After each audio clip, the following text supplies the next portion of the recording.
Dalam keseharian kita, mencari alasan atau excuse making adalah hal yang sangat umum kita jumpai ya.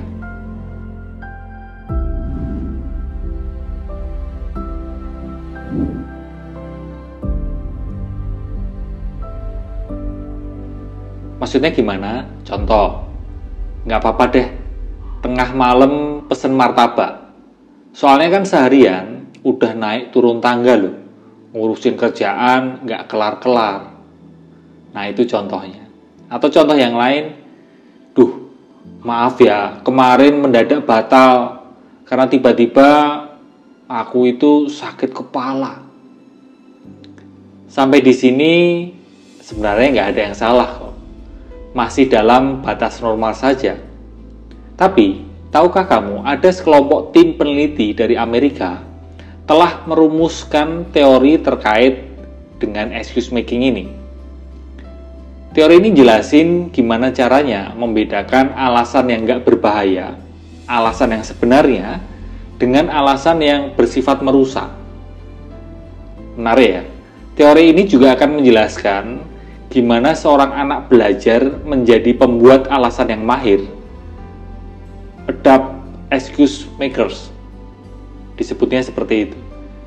Dan tipe kepribadian apa saja yang paling rentan untuk menggunakan excuse secara berlebihan. Excuse atau alasan dalam batas normal sebenarnya dapat membantu mengurangi ketegangan dalam kehidupan nyata. Namun, ada alasan yang bersifat patologis atau abnormal, yang gunain pernyataan atau dalih yang dibesar-besarkan secara nggak wajar.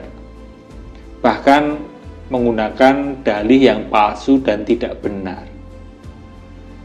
Nah, kalau kita rajin atau pintar sekali atau mahir sekali membuat alasan agar kita melakukan kebiasaan-kebiasaan buruk, wah itu bisa bikin hidup kita, bisa bikin diri kita nggak sehat. Nah, gimana caranya menjadi pribadi yang lebih sehat supaya bisa terhindar dari kebiasaan-kebiasaan buruk? Karena biasanya kebiasaan-kebiasaan buruk ini tanpa sadar atau kita sadari, kita dukung dengan alasan-alasan atau excuse making tadi. Gimana ya caranya agar kita ini terhindar dari kebiasaan-kebiasaan buruk? Perlu kita sadari dulu bahwa keinginan untuk melakukan kebiasaan buruk itu akan sering muncul. Ya, setidaknya keinginan itu akan muncul.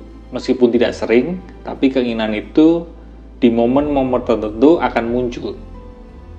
Tapi, kalau kesadaran kita cukup terlatih, maka kita akan tahu, akan ngeh ketika keinginan itu muncul.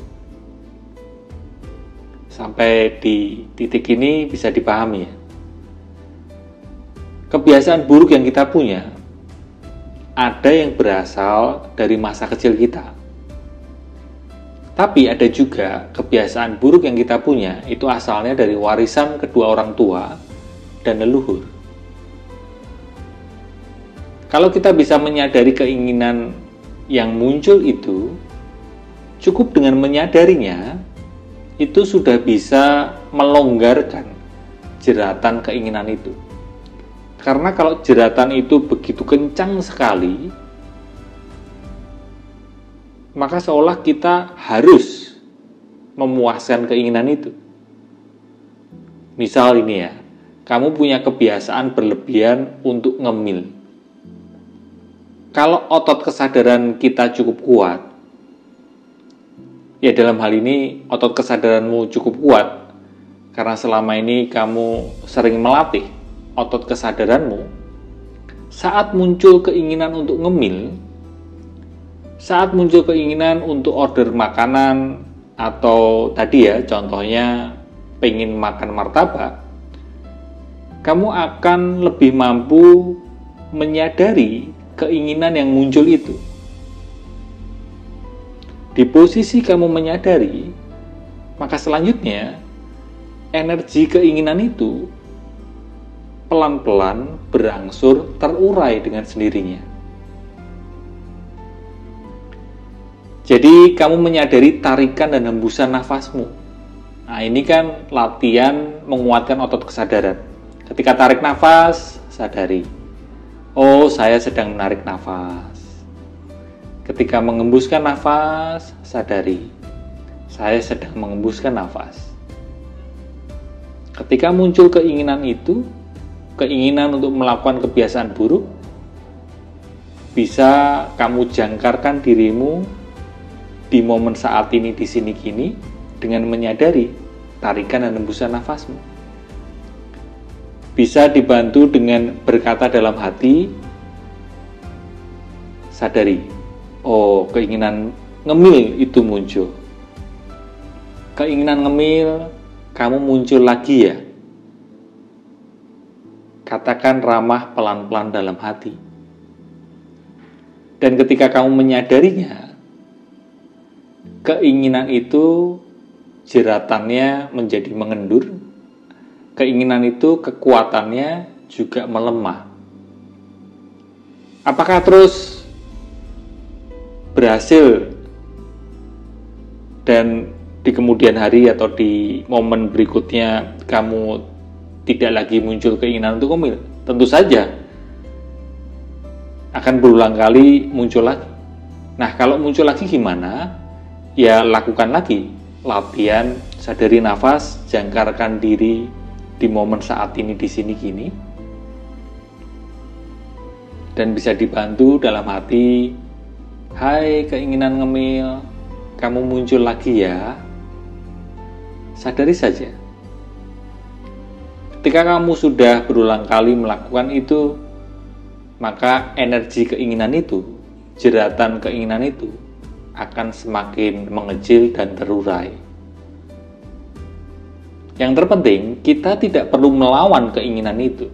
Kita tidak perlu mengusir keinginan itu. Karena barangkali selama ini kita taunya keinginan untuk melakukan kebiasaan buruk mesti kita hajar, mesti kita lawan keinginan itu.